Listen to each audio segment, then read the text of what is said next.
অনেক দিন পর বেশ লাগছে বন ভ্রমণ। মাঝে মাঝে কাজের ফাঁকে এইসব জায়গায় এলে মন খুব ভালো লাগে। শুদ্ধ বাতাস, মাটির সোনা গন্ধ, পাখির কলতান, আহা। মহারাজের রথ থামছে। আমরা এইখানে বসে আজ রাজকার্য পরিচালনা করব। মন্ত্রী, তুমি ঝটপট এখানে বসার বন্দোবস্ত করে দাও। আমি এক্ষুনি ব্যবস্থা করে দিচ্ছি মহারাজ। এই এখানেই আমাদের বসার জন্য ছাউনি করে দাও। এক্ষুনি করে দিচ্ছি মন্ত্রী মশাই। এরা বসার জায়গাটা করে দিক, ততক্ষণ আমরা একটু হেঁটে আসি। সকালবেলা হাঁটা শরীরের পক্ষে খুব ভালো মহারাজ।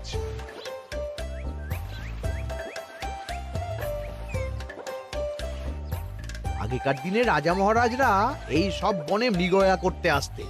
মৃগয়া একদম ভালো নয় মন্ত্রী। তুমি জঙ্গলে আসছো অন্য প্রাণীদের মারতে। কেন মারবে? ওরা তো তোমার কোনো ক্ষতি করেনি। না, তা করেনি, কিন্তু তখন ওটা রাজা মহারাজাদের খেলা ছিল। শুনেছি আপনার প্রপিতামহ খুব ভালো বাঘ শিকার করতেন, অনেক বাঘ মেরেছেন।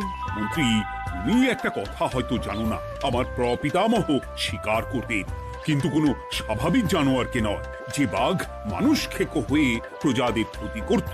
আমার প্রপিতামহ সেই সমস্ত বাঘদেরই মারতেন। এছাড়া উনি বন্য প্রাণী সংরক্ষণ করতে বড়ই ভালোবাসতেন।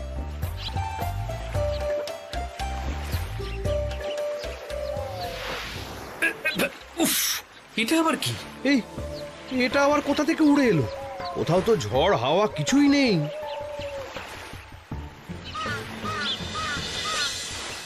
একটা ধাঁধা মহারাজ, এই কাগজে লেখা।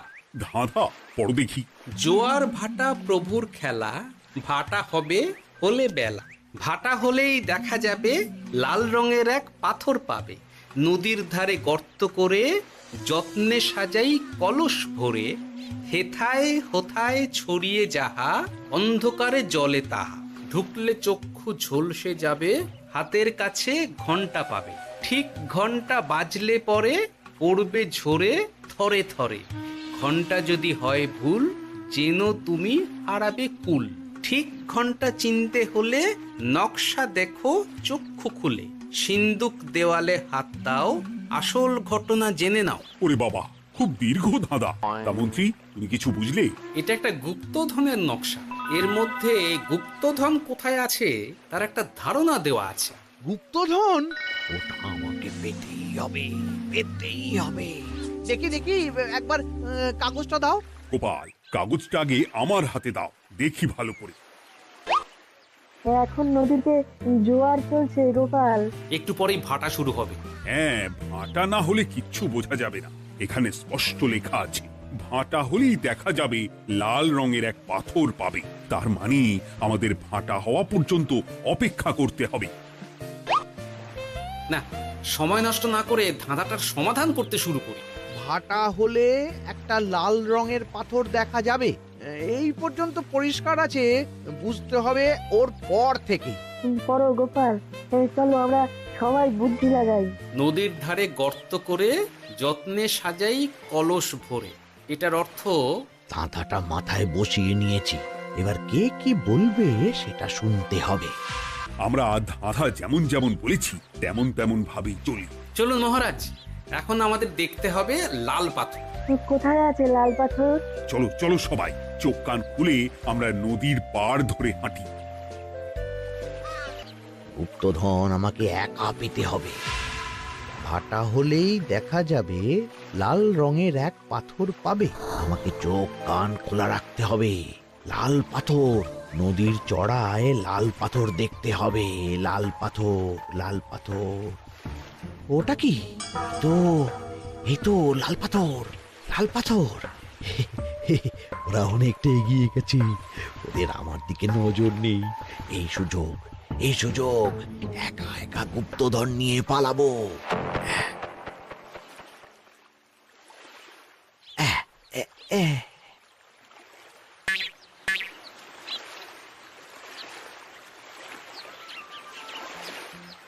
কি গো, আমরা তো হেঁটেই চলেছি, লাল পাথর তো কই দেখতে পাচ্ছি না। আরেকটু হাঁটতে হবে মহারাজ, গুপ্তধন বলে কথা, ওকে আর সহজে ধরা দেয়? সেটা অবশ্য সঠিক কথা। আচ্ছা, আমরা সবাই তো আসছি হেঁটে হেঁটে, মন্ত্রী মশাই গেলেন কোথায়? ও কি যে ঘটে! সত্যি তো, মন্ত্রী কোথায়? ও সেনাপতি, মন্ত্রীকে দেখেছো? কই না তো মহারাজ। তাহলে কোথায় গেলেন মন্ত্রী মশাই? এই জঙ্গলে বাঘ ভাল্লুক আছে, শেষে কিনা বাঘে নিল। হায় হায় হায়, মন্ত্রী গিন্নির কাছে আমি কি মুখ দেখাবো? হুম, বাঘ ভাল্লুকের পেটে যাবার লোক তো মন্ত্রী মশাই নন। ও গোপাল, কি ভাবছো? কিছু তো একটা বলো। এখন আমাদের মন্ত্রী মশাইকেই খুঁজতে হবে। তবে মন্ত্রী মশাই বাঘ ভাল্লুকের পেটে যায়নি। তুমি নিশ্চিত হচ্ছ কি করে? অত পেঁচালো মানুষকে বাঘ ভাল্লুক গন্ধ শুকেই ছেড়ে দেবে, হজম করতে পারবে না।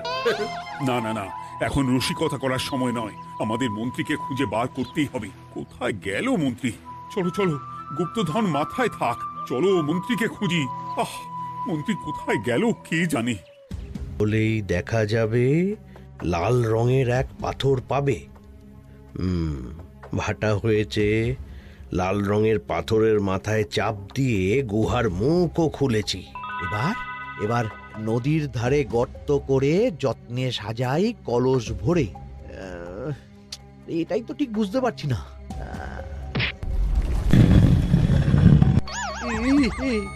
এই রে, এবার কি হবে? হ্যাঁ, মহারাজ, কোথাও একটা আওয়াজ হলো। এই, আওয়াজটা কোন দিক থেকে হলো? চলুন সামনে এগিয়ে যাই।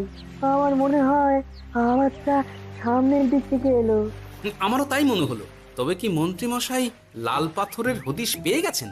আমাদের চোখে পড়লো না, অথচ মন্ত্রী মশাইয়ের চোখে পড়ে গেল। আসলে আমরা কথা বলতে বলতে গেছি, তাই নজরে পড়েনি।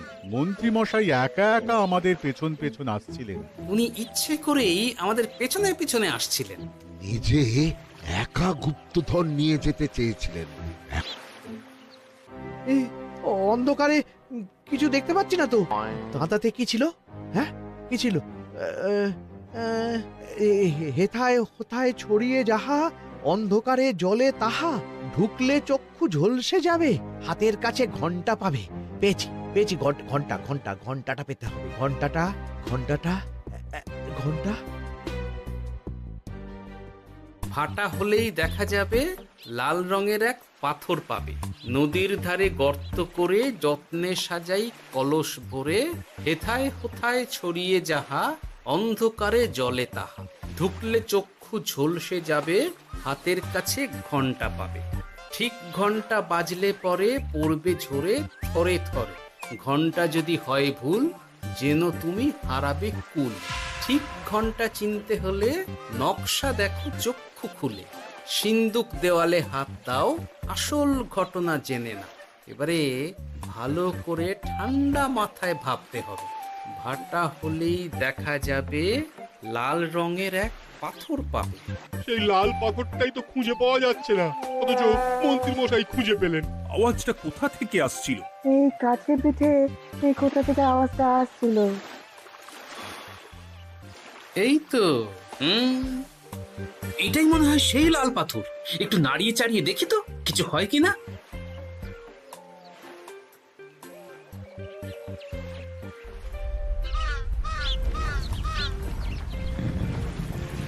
এই তো, কাজ হয়েছে।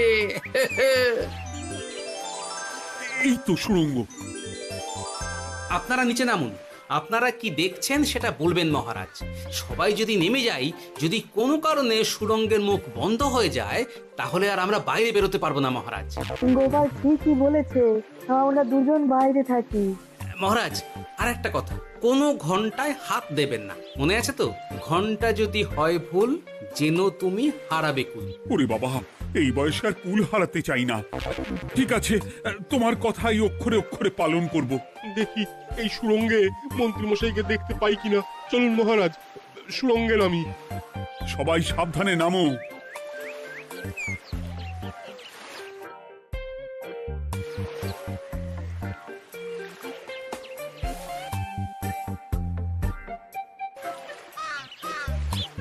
মহারাজ, ওখানে কি কি দেখতে পাচ্ছেন? ওখানে কি মন্ত্রী মশাই আছেন? না গোপাল, মন্ত্রীকে এখনো দেখতে পাইনি, শুধু আমি এখানে অজস্র পাথর দেখতে পাচ্ছি। পাথরে পাথরে ছয় লাভ, ছোট বড় অজস্র। পাথরগুলো বড় অদ্ভুত, কিরকম কিরকম মানুষ মানুষ করুন। লম্বা বেঁটে হরেক রকম। মানুষ মানুষ গরম, সেটা কিরকম? আর কিছু? কোনো কলসি কি দেখতে পাচ্ছেন? কলসি তো দেখতে পাচ্ছি না। মহারাজ, কলসি থাকতেই হবে, কারণ ধাঁধায় লেখা আছে নদীর ধারে যত্ন করে যত্নে সাজাই কলস ভরে। গর্তটা আসলে হলো সুড়ঙ্গ, কিন্তু কলস। মহারাজ, মহারাজ, এইদিকে এইদিকে একটা কলসের মতো কি যেন আছে। এইদিকে আসুন, এদিকে এদিকে। হ্যাঁ গোপাল, দেখতে পেয়েছি। এবার আমি যেরকম যেরকম বলবো সেই রকম সেরকমই করবেন। আমি বিজ্ঞানীকে নদী থেকে জল তুলে পাঠিয়ে দিচ্ছি। পাত্র কোথায় পাবে? আমাদের জল খাবার যে পাত্র আছে সেটা আনতে লোক পাঠাচ্ছি। ঠিক আছে। শুধু একটা কথা বলছি, আপনারা কেউই সুড়ঙ্গের ভেতরে কোনো কিছুতে হাত দেবেন না। কেন গোপাল? সব পরে বলবো, এখন আমি যা বলছি সেটা শুধু মনে রাখুন। সুড়ঙ্গের ভেতরে কিছুতে হাত দেবেন না। ঠিক আছে। প্রহরী, তুমি যাও, যেখানে আমাদের বসবার আয়োজন করা হয়েছে সেখানে গিয়ে একটা জলের পাত্র নিয়ে নদী থেকে জল ভরে নিয়ে এসো। গোপাল, মন্ত্রীমশাই কোথায় গায়েব হয়ে গেলেন? কোথাও গায়েব হয়ে যাননি বিজ্ঞানী, কোথাও গায়েব হয়ে যাননি উনি। উনি ওই সুড়ঙ্গের ভেতরেই আছেন। কিন্তু কেউ তো ওনাকে দেখতে পাননি। সম্ভবত পাথর হয়ে আছে। এখন কিভাবে পাথর হয়েছেন সেটা তো আমি বলতে পারবো না। সবটাই স্বপ্নের মতো লাগছে। ঠিক যেন স্বপ্নের মতো লাগছে। এই জীবনে সুড়ঙ্গ দর্শন হয়ে গেল। আমাদের পাতাল প্রবেশ। পাতালে আসিয়া আমি মনে মনে বলি, গুপ্তধন নিয়ে আমরা যেন সৎ পথে চলি। তোমার এখনো কাব্য আসছে সভাকবি। আসছে মানে কাব্যের সাথে আছে রোমাঞ্চ, করছে গা শীত, হচ্ছি আমি অধীর। মহারাজ, জল দিয়ে বিজ্ঞানীকে পাঠাচ্ছি। কি করতে হবে বিজ্ঞানীকে সব বলে দিয়েছি। তুমি ভেতরে আসবে না? আসবো ঠিক সময়ে। এখন আমি যেমন যেমন বলবো আপনি ঠিক তেমন তেমন করবেন। ঠিক আছে। বিজ্ঞানী, যেমন যেমন বললাম ঠিক তেমন তেমন ভাবে কলসিকে জল দিয়ে পরিষ্কার করবে। মনে রেখো, ধাঁধায় আছে কলসি সাজাই যতন কর। তুমি একটা কথা মনে রেখো বিজ্ঞানী, কোথাও হাত দিও না কিন্তু। ঠিক আছে গোপাল, তোমার উপস্থিত বুদ্ধির তুলনা নেই। আমি যাচ্ছি গোপাল। সাবধানে সাবধানে। মহারাজ, বিজ্ঞানী যাচ্ছে। সাবধানে নামো, সাবধানে। মহারাজ, এই কলসিটা কোথায়? ওই তো, একটু সাবধানে যাও।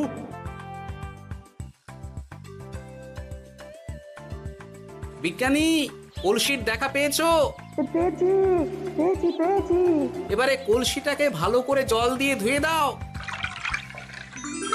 কলসির আলোয় সুড়ঙ্গ আলোকিত গোপাল। এরপর কি? ভালো করে দেখুন মহারাজ, কোথাও ঘন্টা দেখতে পাচ্ছেন কিনা। ঘন্টা? একটা তো নয়, সার সার ঘন্টা, অনেকগুলো ঘন্টা। সাবধান, ঘন্টায় হাত দেবেন না, শুধু দেখুন।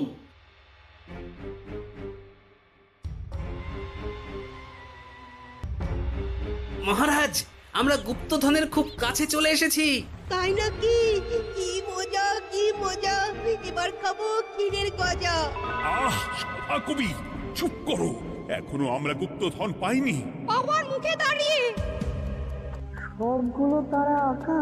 বিজ্ঞানী, কোন ঘন্টায় চাঁদের নকশা করা আছে কি? একটু দেখে বলো না। আমি আতা। খবরদার, কোনো ঘন্টাকেই ছোঁবে না। ঠিক আছে, কোনো কিছু না ছুঁয়ে আমি দেখছি। পেয়েছি গোপাল, চাঁদ আঁকার ঘন্টা পেয়েছি। ওই ঘন্টাটা বাজাও, বাজাও।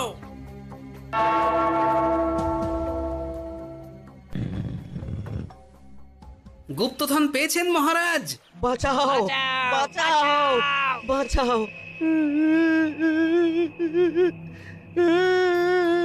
বাঁচান মহারাজ, বাঁচান বিজ্ঞানী, মহারাজ।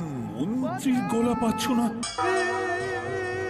মহারাজ, আমি পাথর হয়ে আছি, আমাকে মানুষ করুন মহারাজ। তুমি তো মানুষই ছিলে, হঠাৎ করে পাথর হলি কেন? মহারাজ গুপ্তধন পেয়েছেন? পেয়েছি, তার সাথে মন্ত্রীকেও পেয়েছি। মন্ত্রী এইখানে কোথাও পাথর হয়ে দাঁড়িয়ে আছে।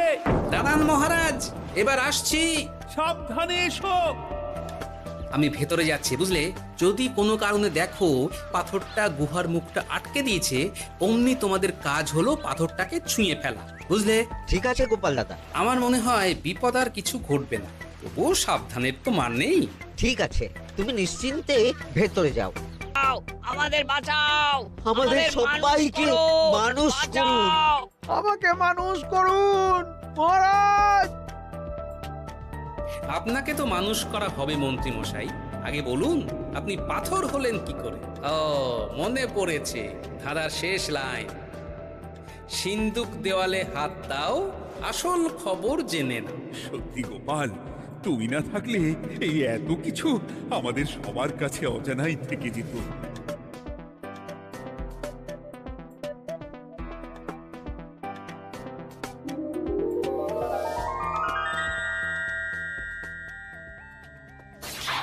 ধন্যবাদ আমাকে মুক্ত করার জন্য। আপনি কে? আমি যক্ষ। আমাকে এই ধন সম্পত্তি পাহারা দেওয়ার জন্য এক ডাকাত দলের সর্দার যক্ষ করে রেখেছিল। আমি 100 বছর ধরে এইখানে যক্ষ হয়ে আছি। আমি তোমার জন্য মুক্ত হলাম গোপাল। এই সম্পত্তি তোমার গোপাল। সম্পত্তি নিয়ে আমি কি করব? আমি এই সব সম্পত্তি মহারাজকে দান করলাম, রাজ্যের অনেক কাজ হবে। তুমি ধন্য গোপাল, তুমি ধন্য। এবার আমার যাবার সময় এসেছে, আমাকে যেতে হবে। যাবার আগে এই পাথরগুলোকে মানুষ করে যান। এরা সব লোভী। আমি আমার সীমিত ক্ষমতায় এই গুপ্তধনের ধাঁধাকে এখানে যারাই ভ্রমণ করতে আসে তাদের হাতে তুলে দিই, কিন্তু কেউ এই ধাঁধার সমাধান করতে পারে না। সবার মনে লোভ কাজ করে। এই লোভ এদেরকে পাথর করে রেখেছে। পাথর হলো কি করে? একটা মানুষ এসে বুক ভরা লোভ নিয়ে আধা পুরো না জেনে পাথরে হাত দিলেই সে পাথর হয়ে যাবে। আমাদের ভুল হয়েছে। আর খুব ভুল হয়েছে মহারাজ, মুক্ত করে দিন আমায়। তুমি এখানে আগে এসেছিলে, তাই তো আগে এসে ভাবলে নিজেই একা একা গুপ্তধনকে হরপ করে দেবে। এদিকে তোমাকে না দেখতে পেয়ে আমাদের কত চিন্তা হচ্ছিল। যারা লোভী তারা কারো কথা ভাবে না, শুধু নিজের কথা ভাবে। আমাকে আর একটা সুযোগ দিন, আমি আর লোভ করব না মহারাজ। ও, তোমার কথার কোনো দামই নেই। না মহারাজ, আমাকে আর একটা সুযোগ দিয়ে দেখুন, আমি আর লোভ করব না। আমাকে মানুষ করুন মহারাজ।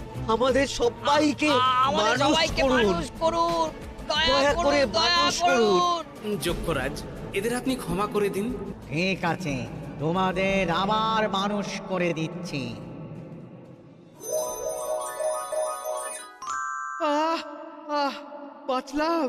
বাঁচলাম। এই রকম বারবার বাঁচা যাবে না কিন্তু। এবার সাপ ব্যাং যাই হবে না কেন ওইভাবেই থাকতে হবে, এই আমি বলে দিলাম। এবার আমার মুক্তি। আপনাকে যক্ষ বানিয়েছিল, এ সম্পত্তি তো তাদের, আমরা তো নিতে পারি না। লোভ বড় খারাপ গোপাল। অতিরিক্ত লোভ মানুষকে পশু করে দেয়। ওই ডাকাত দল এই সম্পত্তির জন্য সবাই কাটাকাটি করে মরে গেছে, কেউ আর বেঁচে নেই। সুতরাং এই সম্পত্তিতে তোমার অধিকার আছে। এই সম্পত্তি তুমি গ্রহণ করো। নিলাম আমি, কিন্তু এই সম্পত্তি মহারাজকে আমি দান করলাম। ডাকাত দল জনগণের সম্পদকে লুঠেই তো সম্পত্তি বানিয়েছে, তাই আমি জনগণের কাজে লাগবার জন্যই এই সম্পত্তি মহারাজকে দিলাম। গোপাল, তোমার জয় হোক। এবার তাহলে আমি যাই। তোমরা সবাই সুখে থেকো আর ভালো থেকো। গোপাল, তোমার তুলনা হয় না। তোমার ঋণ আমি কোনোদিন শোধ করতে পারবো না। তুমি কৃষ্ণনগরের জন্য যা করলে তা ইতিহাসে লেখা থাকবে। না মহারাজ, আমি এমন কিছু করিনি, এই কাজ সবাই করবে। জয় গোপালের জয়। জয় গোপালের জয়। জয় কৃষ্ণনগরের জয়। জয় কৃষ্ণনগরের জয়।